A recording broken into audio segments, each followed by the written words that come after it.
Welcome to On the Upbeat. I'm Matt. I'm RJ Phoenix. This is your favorite ska podcast out of every ska podcast. Don't even try to pretend. And we have a killer episode today. And yes, it's the first episode of 2023. Last week. We had a break. And what, last week? Yeah, me and the big G. There was a Monstriano. Yeah, we totally did. There was a weird show that showed up in our stream, and then they talked about X-Men for like 40 minutes. So, I mean, really, we really need to drill down on who would be in a Krekoan ska band. I think that's important information that people want to hear. Yeah, that's the kind of like ska conversation I can't have. I just don't make those connections with characters. Even if you did it of Star Wars characters and then just the sort of original trilogy characters, I would still be like, I don't know, this seems like a weird conversation. Or I would just go, I don't know, the band in the cantina. Like someone made that joke, like they used to be a ska band or something on the show. Yeah, I've seen that joke. And what would a ska band be called in the Star Wars universe? Stuff like that. Yeah. I think it would be called Hyperska. That's exactly what I think it would be called. Come on, they'd be the Tatooine Ska Jizz Orchestra. All right. Well, we do have a guest this week who we will be chatting with in a little bit. But due to some technical difficulties, we had to redo this intro. So we totally lost a good chunk of the interview, but we were able to recover. So just stay tuned. You will get to hear me and Matt talk to everybody's favorite holophonic, Mr. Eric Daino. And I cannot wait to share that interview with all you because it was a really good one. Yeah. Yeah. So RJ, how has your time been? We haven't really talked too much. Yeah. Usually when we talk on our little Twitter messages and text messages back and forth, it's all ska based, not so much personal. But so I went to a big AEW wrestling show, and I found out my limit of watching live wrestling is about 3-ish hours. They recorded at least 4.5 hours of wrestling that day. Wow, you clearly tolerate wrestling more than I do. It's when you have somebody in your life that loves it, sure, and you love them. It's part of it is their excitement and to see how excited they are when things happen.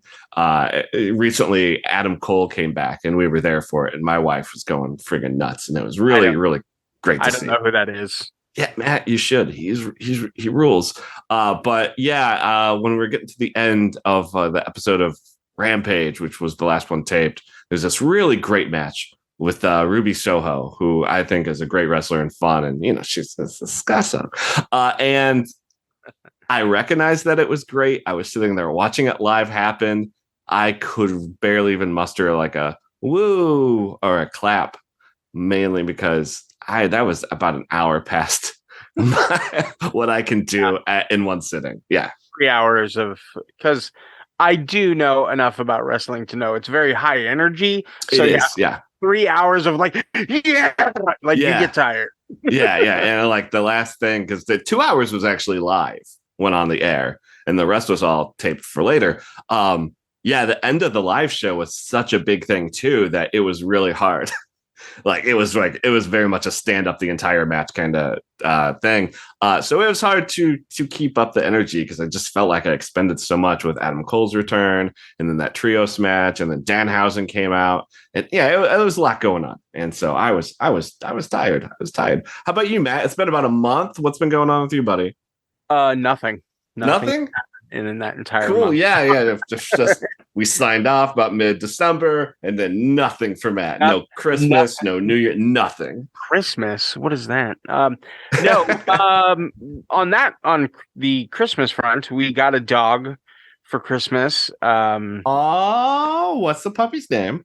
Wesley. And okay, nice. Wesley is definitely not a puppy. Wesley is 2. Oh, and he's still got that puppy energy still. Yes, definitely. Yeah. He's definitely, if you would say, if we put it in human terms. This is like a teenager, right? Like 14-ish. No, more adolescent, more like, probably, I guess if we go with the doggy years and 7, so yes. So math is hard, folks. So I guess somewhere in that teenage range. Right, yeah. So yeah, still a lot of energy, but a really calm dog, actually. That's good. Complete polar opposite of the last dog I owned. Does not jump up on people, does not get too like crazy, like sniffing people. Yeah. Oof. Yeah. Doesn't jump up. Yeah. But on the other end of that also has freaks out when everyone leaves the house. So Oh. we come back and stuff is kind of messed up and destroyed. So I hate to say crating, but yeah. Oh, well, that's what we do when we leave. Yeah. The dog has gotten out. Oh no. Leslie, you smart little bugger. Yeah. And like we've zip tied it and locked it, still just finds a way to. We are thinking about a different cage, because this cage like foldable, so it does have like openings. So we're thinking maybe of getting a non-foldable one. But also we just today we ordered a what they call a thunder vest. Oh yes. We have one for Ramona, actually. Yeah. Yeah. I guess thunder is also supposed to be a reference to dogs don't like lightning, or some dogs. Yes, fireworks, lightning. Yeah. But it does seem to have some of the reports I read up on it it also helps with like the anxiety. Yeah, it can have a comforting effect for the animal. Yeah. So we'll see how that goes. So yeah, and then the other thing, and I'll try to keep this short because it can be a very long, complicated story if I get too much into it. But my wife, she has been sick since October, and she kept going to the doctor and even the ER at one point, because she kept getting diagnosed as having like a sinus infection, and they kept giving her antibiotics, but she's like, no, this is lasting way too long to just be that. And and they when she went into the ER somewhere around November, they took a CT scan of just like the top of her head. Okay. And then finally she got in sometime in December, saw an ear, nose, and throat doctor, and that doctor checked her out. It's like, well, I want a CT scan. And she's like, well, the ER took one. And then they looked at the ER one and they're like, well, it's not of your whole face, so I can't really see your nose. And I think that's where the problem is. And that's the kind of doctor I am. So that's what I want to see. Yeah. So he orders his own one. That eventually happens like early January. And then my wife, they basically realize she is leaking brain fluid, or it's technically called seminal fluid. And so that's not supposed to happen. You do have liquid in your brain, and it is not supposed to leave your brain. So if that's ever happening, go to the ER, go to a doctor. Because it can be a huge problem. And so she had emergency surgery, and surgery took 5 hours, and she was out after surgery, was out a couple days later, and was back at work pretty much the day after she got out of surgery. Wow. She is a champ. She sure is. She's kind of like, I don't have a lot of sick or vacation time, because she's just started this relatively new job in April. So time has not built up, Okay. Up yet. And I was like, look, you can take a day. Like, we'll be okay. Like, milk it. Just a little bit. It's okay. Recover, Megan. It's okay. But she is very strong, and she's feeling much better now. Because a lot of that happened about a week and a half ago, 2 weeks ago. And so she's feeling a lot better now, and still kind of has a little bit of sinus issues, but I think, she just everything's going great. So she's fine, out of danger. And so we did thank you to friends who like sent well wishes and all that stuff, and some other friends that like brought food over and stuff like that. So that was helpful because dad was going crazy having to Yeah. take care of kids. But And the worry, I imagine, too. yeah, so it's because we're foster parents, like it can be a little bit of a balance of like, because I can't just drop my kids off That's true, too. anywhere for any length of time. So it's a little bit of a balancing act. And then also, you know, even taking the kids to see her in the hospital, like they're gonna get bored after like, 10 minutes or something. So that's, so it was a balancing act. And but yeah, it turned out okay. She's doing better. She's doing good. She'll be fine. I'm sure in a couple weeks she'll be back to herself. Good. I hope so. All right. So we're gonna jump into our interview. Before we jump into the interview, RJ, why don't you tell us a little bit about Eric and the Holophonics?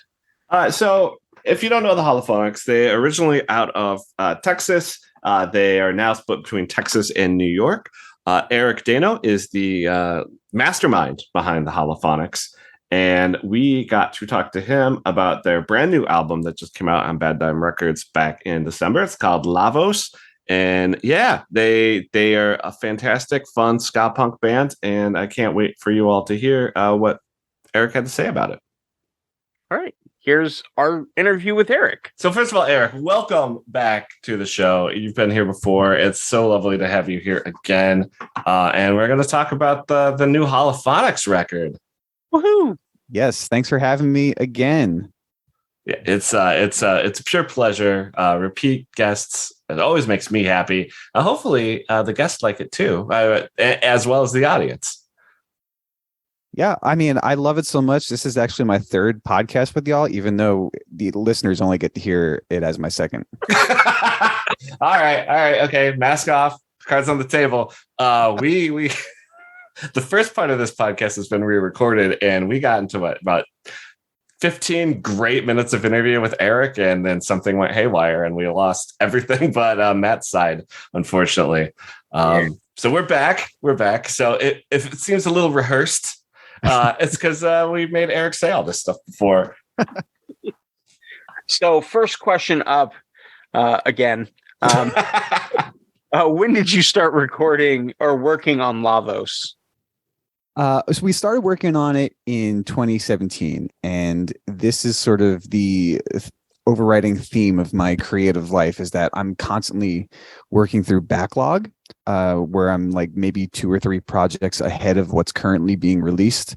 So 2017, as soon as I finished recording Phantom Arrival, I started working on LAVOS, and then we released Phantom Arrival in 2018. But I started with mostly the large form architecture of the album, sort of just the structure, the outline. And it wasn't until 2019 that I wrote the bulk of the lyrics. And towards the end of that year, started working on the specific musical material, finishing it in 2020. We recorded it in 2021. And right around the time of my first episode with y'all, is when we had the record finished in the can. It's been almost a year and a half that we were just sitting on this album waiting to release it, which was honestly, it was agony, just waiting and waiting and waiting. But we had a good thing lined up with Bad Time Records and a good release plan. So it was worth sticking around and sitting on it for a little while. So when you say you planned out this large form of the record before you really started drilling down into it, what does that mean? Can you describe, I guess, I don't want to go all like song exploder on you, but what is this process? Sure. So my songwriting style or my composition style is influenced a lot by this composer that I really like, John Corigliano. I studied a lot of his works when I was in college as a composition student. And the way that he described composing really resonated with me. And the way he sees it is a very top-down view, that he starts with architecture, the large ideas and what he wants to convey. and he'll work levels down subsequently until he gets to the finer details, to the actual musical notes and motives. And that's how I operate, basically starting with the album level. I mentioned that like I don't ever really write songs, individual songs. I'm always trying to write the album first, and I'll start with like the contour of the album. Like I'll plan out what I want tracks 1, 2, 3 to accomplish, where I want it to go for 4, 5, 6, etc. By the time we get to 7, we're in reggae dub land or something like that, and then come back to punk or hardcore at the end. Those are like the larger themes that I try to plan out with like tempos and style. And by the time I get to actual musical material, I hopefully will have already planned out what I need to accomplish and how to best employ that musical material. And the answer should be fairly easy to find once I know exactly what I need to accomplish in any given detail spot. Mm. So when it comes to like recording the album, is all the music and lyrics like done and fleshed out, and you just go and record what you've already figured out, or is there sort of a creative process to when you sit down and record? Recording is a 100% technical experience for me. I am a huge fan of pre-production. I will pre-produce the shit out of any project. I will spend months on pre-production because it just makes recording easier. I mean, I record so much. We were on a schedule of like 2 to 4 albums a year for the longest time. We couldn't get hung up in the actual tracking process, and my workflow had to be very efficient. So doing as much as I can in pre-production always makes everything else so much faster. So for LAVOS, most of the actual writing I did away from the rest of the band because they were in Texas and I had just moved to New York. And I was basically demoing everything myself. And I had very fleshed out demos for the whole album, wrote out sheet music and everything for the rest of the guys. We went down for a weekend we had a practice studio booked in Fort Worth, and we just rehearsed the whole album for 3 days, figured out how it worked in the room with all the musicians playing it together, made a few changes. I came back a month later.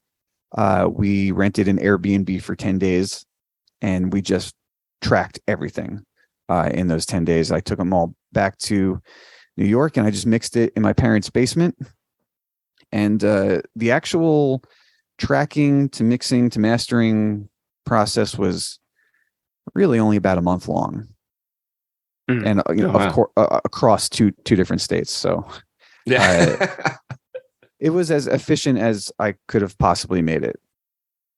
And in the end, it turned out a damn fine record. I do find interesting how you say you go about like kind of planning out the records, because especially the case with this latest album and Phantom Arrival, like they flow incredibly great. And now that I know It's not writing a bunch of songs and finding out the best track order later, that makes so much more sense on like the listening as a fan taking it in. Right. Yeah. I know a lot of people write songs that way. And I've worked with a lot of artists as a producer on their records. We'll record the best songs and see what makes it on the album. We'll figure out the order, and that worked for some people. It's not how I operate. I'm just way more neurotic about everything. But yeah, there was one moment after the record was done, and someone asked like, "Hey, are you set on the track order?" And absolutely. And I just died a little bit inside on that, because oh no, they don't understand what I tried to do. Oh no. But yeah, I'm very set on the track order. It's immovable. It is concrete. And it basically remained the same from beginning to end across 5 years. The content of each track, evolved and matured throughout that process. But yeah, I have that track order pretty set from the get-go. Awesome. Um, okay, so maybe you kind of went over this a little bit because you actually, I'm sorry, I'm thinking of our first interview tonight. But so what does Lavos mean, and how did it become the title of the record? Oh, yes. Okay. So this was basically the first big idea that I had planned out back when I started working on this project in 2017. It's a Chrono Trigger reference, it's my favorite video game of all time. It's a JRPG for Super Nintendo from the 90s. And I guess you could say this is a concept album, but I think people sort of have different notions for what a concept album means. And I'm like, this album is definitely not about a video game from the 90s. Like I'm sort of pulling references in lyrics and imagery, just as basically an extended metaphor through which I can filter my own experiences. I find that kind of helpful as just an artistic device, just to anchor it with some sort of point of reference, whether it's something silly like a 90s video game or something a little bit more thought out. But I love that the music in that game, and there's a few little musical references that I worked in to the original score, and it has a real strong personal resonance for me. I've been familiar with that game for like 30 years now. Oh my gosh. It's been out for almost 30 years. Yeah. So I had like a little bit of like a shorthand with the material where it was easy for me to find little references that related to the story that I wanted to tell. And I think that most people aren't going to get a lot of those references, and it's not really important. But it was helpful to me just as a songwriting process, just as a little device that I could like come back to anchor everything all together. But yeah, it's a Chrono Trigger reference. Awesome. It's a game I don't hear referenced that often, so that's awesome, dude. Yeah. Didn't they play Robo's theme at the Olympics recently in Japan? I mean, that's very possible. You'd have to watch the Olympics to know said things. Right. Yeah. I only just heard about it, but I think the opening ceremony, they played Robo's theme from Chrono Trigger in some context. I don't know. Wow. I'm going to have to go look that up. Yeah. Awesome. All right. So okay. Before we get into playing a song, and I didn't sort of work this into a question specifically because I wasn't sure where to put it, and this really isn't a question. You can explain the line or you cannot and just take it as a compliment. But there's a line and I cannot remember what song it's in. And you can probably tell me, but there's a line about being a plot device in someone else's story.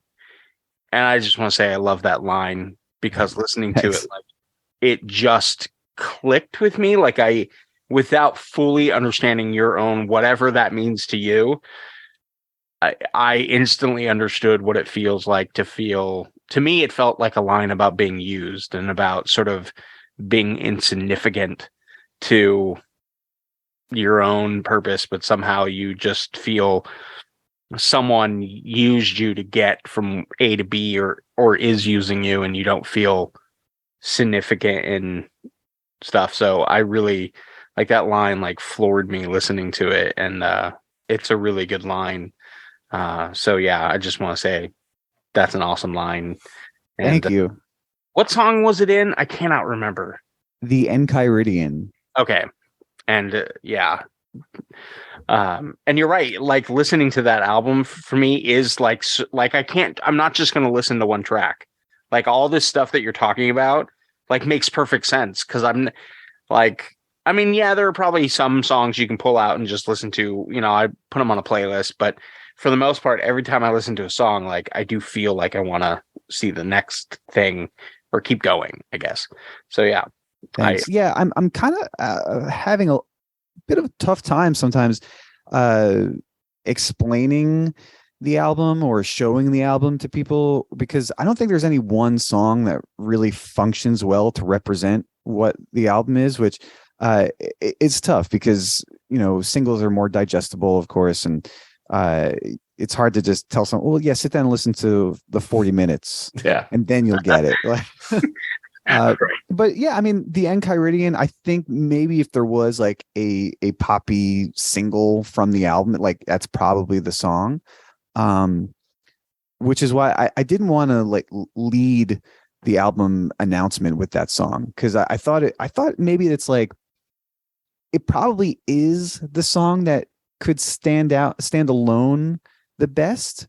But I really wanted people to take the full album in context.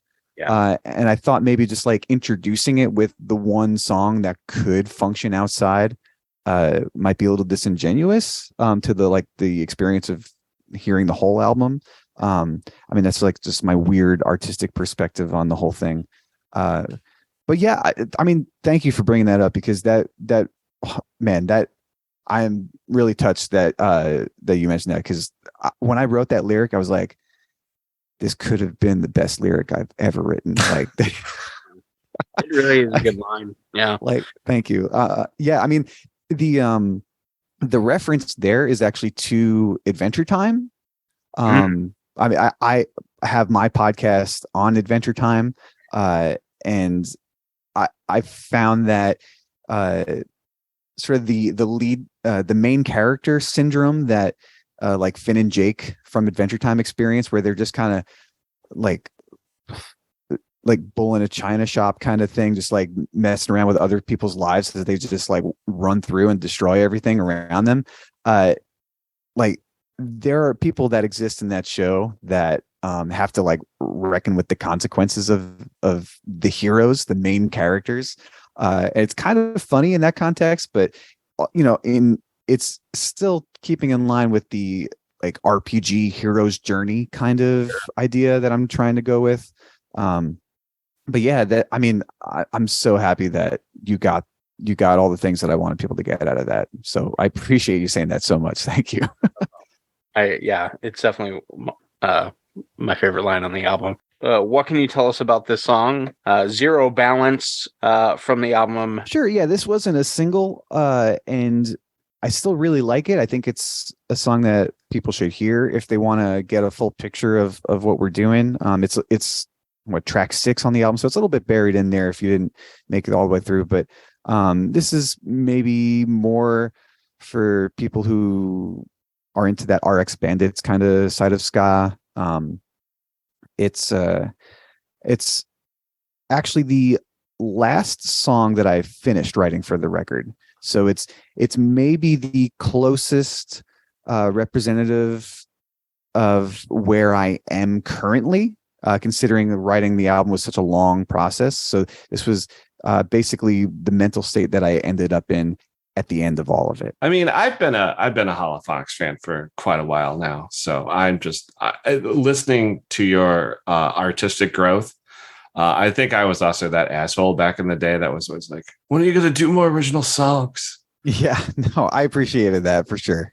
and now we're just like flooded with not only original songs, but friggin' fantastic original songs from the Holophonics. And part of me, I want you all to be known for those more than anything. Yeah. Yeah, it's I figured it's going to take time for people to just even get the information that we're not a cover band, that we're done doing covers. The thing that's frustrating is that the algorithm keeps pushing the covers to the front, as like covers that were old, like 8-9 years ago, are suddenly like bumping on our Spotify. Like, why? How did that even happen? We have a brand new record. Why?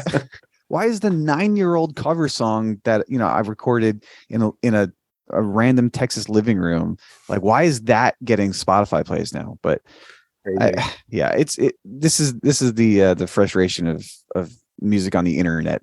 But I'll tell you, I'm working on the next album of original music, and it's going to be even further down this road that we've already started down. Nice. Awesome. Well, can't wait to hear it in 2 years. Yeah. Well, we might have it finished in 2 years, but it's going to take so long to release it. I know, Well, I know. But I'll probably put it on my Patreon as soon as it's possible. Woo, sounds good for me. Yeah. I'm hoping vinyl will pick up and won't be such a tremendous, like, are vinyl still taking like 6 to 8 months to get out? Is that still sort of where we are with vinyls? I think we can get it. Well, it depends on where you're ordering from and what your quantity is. I think your like standard like 500 copy pressing is 5 to 6 months right now. There are some places that are offering like super fast, like economy, like whatever, for if you're just doing like a short run of like 100 copies or something like that. But you don't have like a lot of options for what you can do with, packaging and colors and that kind of thing.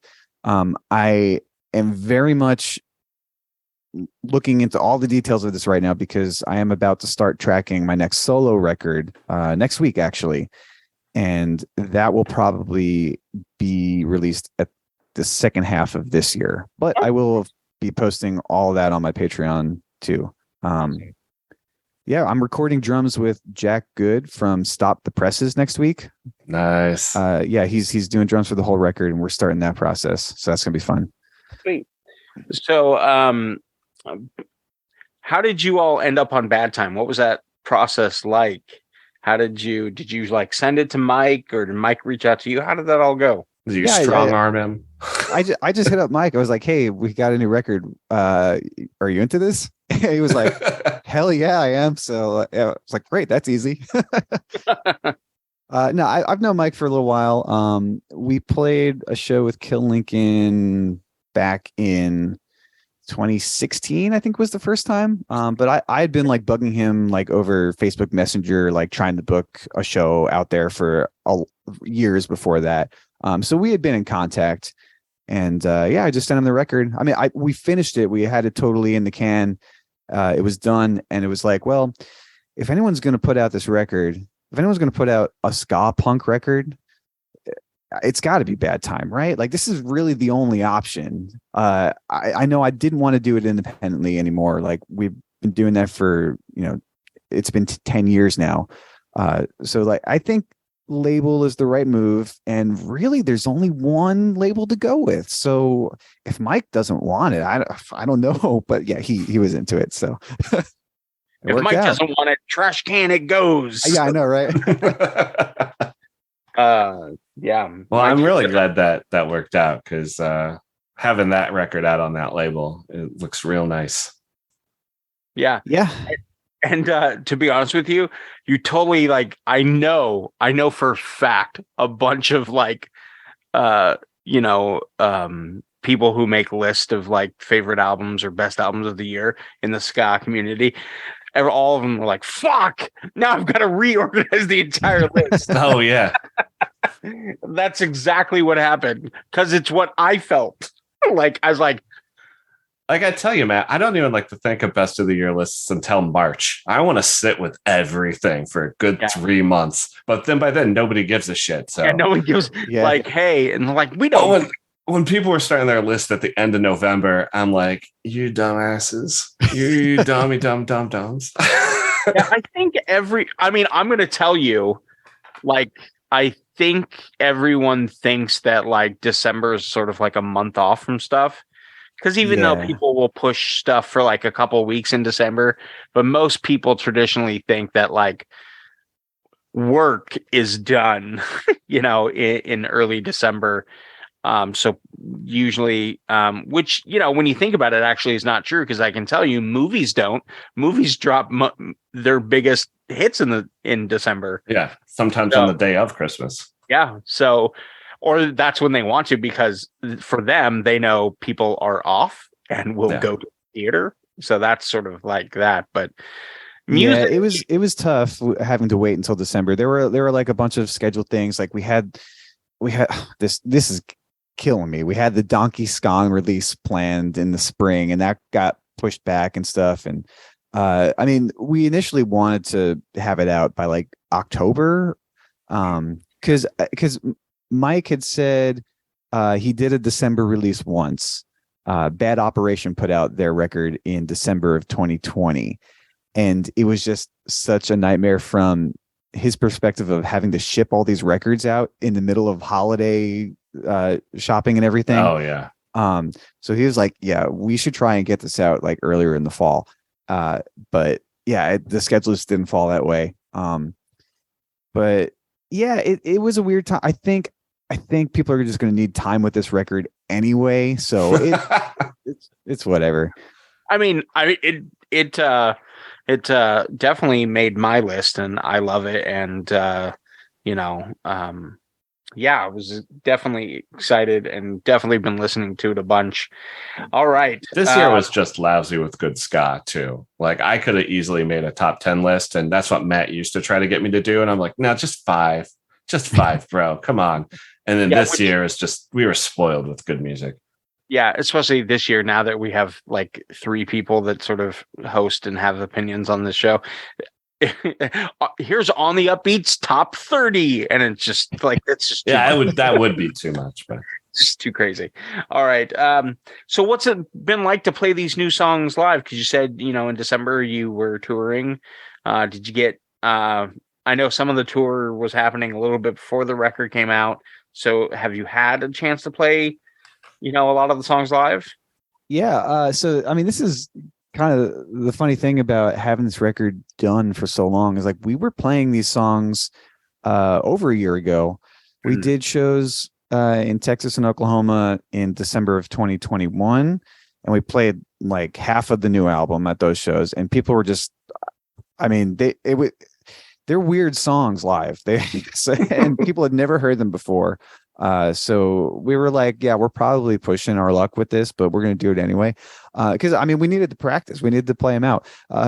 So we were playing them for over a year. We played them, in the spring around the Ska by Ska West festival, in Austin. We did some shows around that in like April of last year. So I love playing these songs live, but some of them are pretty weird, and I was asking a lot of our audience to just go with it, especially before the record came out. We were doing shows like they had never heard these songs. Like, yeah, I mean, bear with us for 4 minutes while we do some strange time signatures and lots of key changes, and yeah, hopefully it's not too weird. Here we go.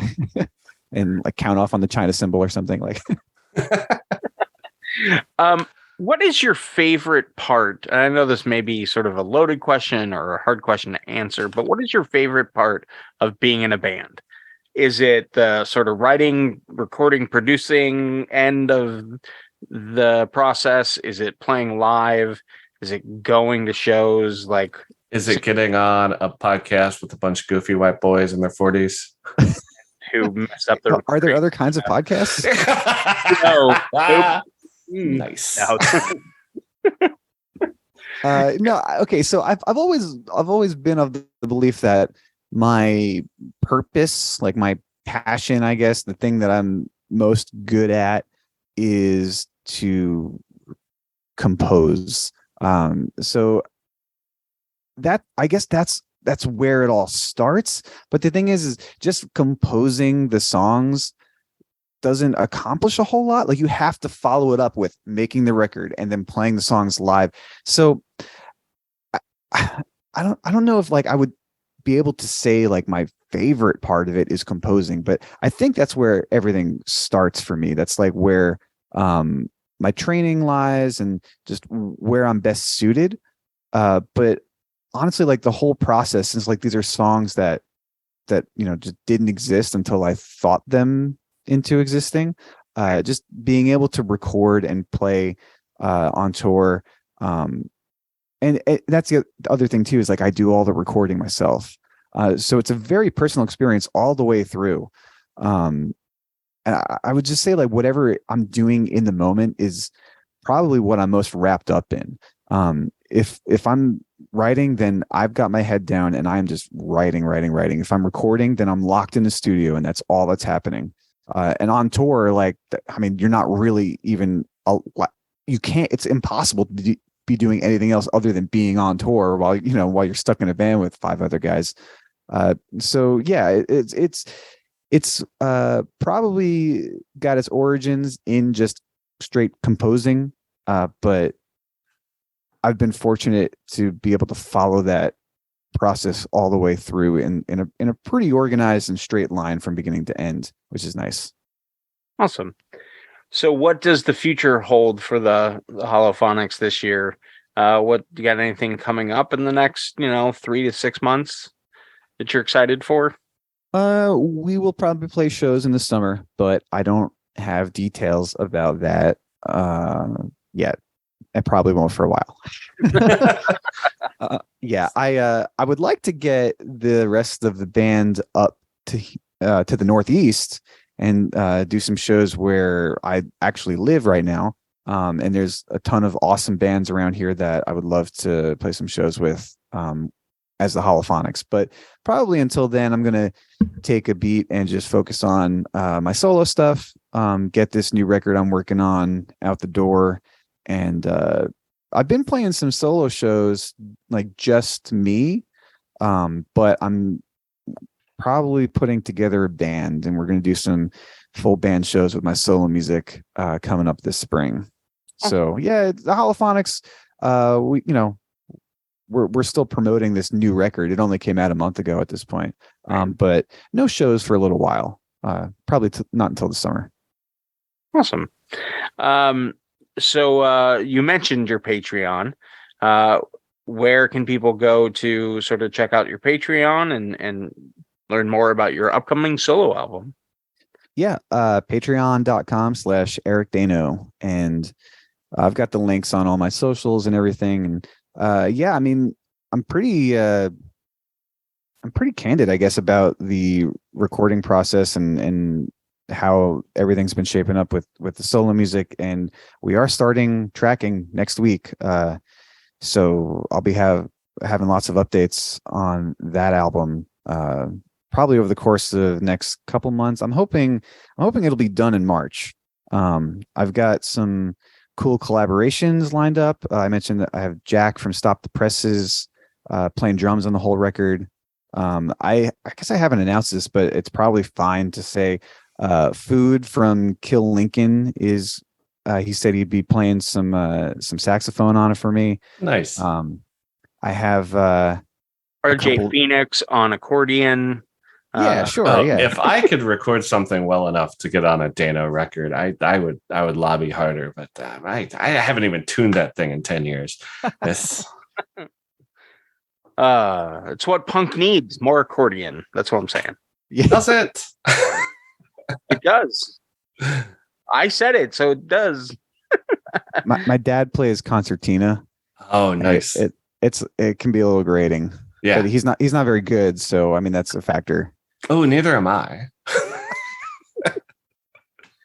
Yeah, I didn't say it would be good accordion. No, I'm not going to let Eric down. I'm not. No.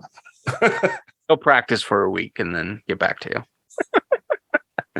But yeah, all that sounds exciting. I will say, if you're at all curious, the Eric's Patreon gets you a lot of fun content, a lot of interesting things.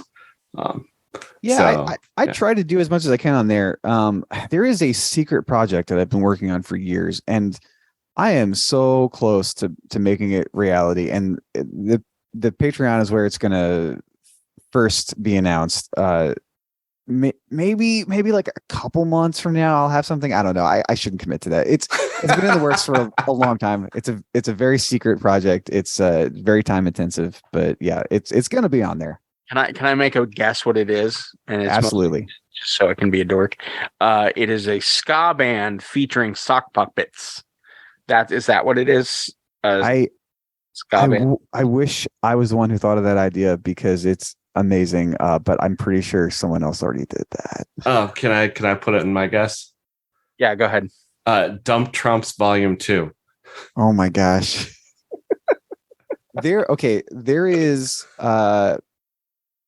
no lack of political songs on my new solo album I'm working on. One, I'll give away a track title. The The whole album is witchcraft themed. Ooh. And track 6, I think, is called Hex the Police. Nice. That's awesome. Thank you, Eric, for joining us. Thank you for hanging out. We appreciate it. Thank you for sticking around through all our technical difficulties. Yeah. Yeah. Thanks so much for having me back. This is always fun. Yeah. We Always a appreciate pleasure. it.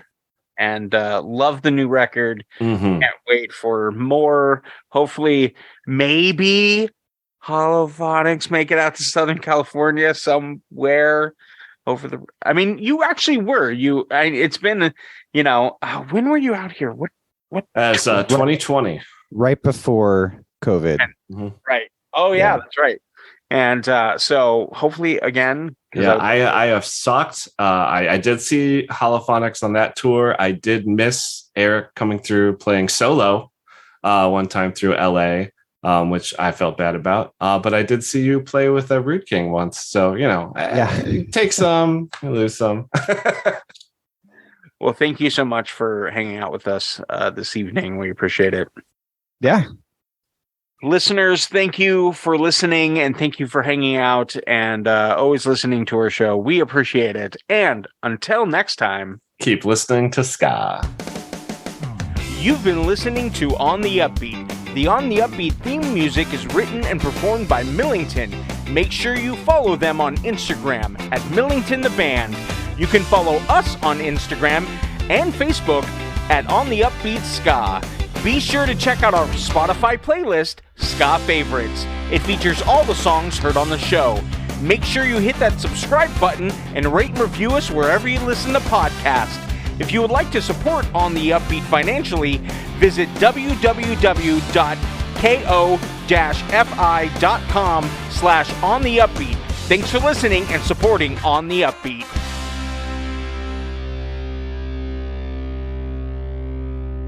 Feel free to splice out any sound bites of mine and just drop them in where they might feel appropriate.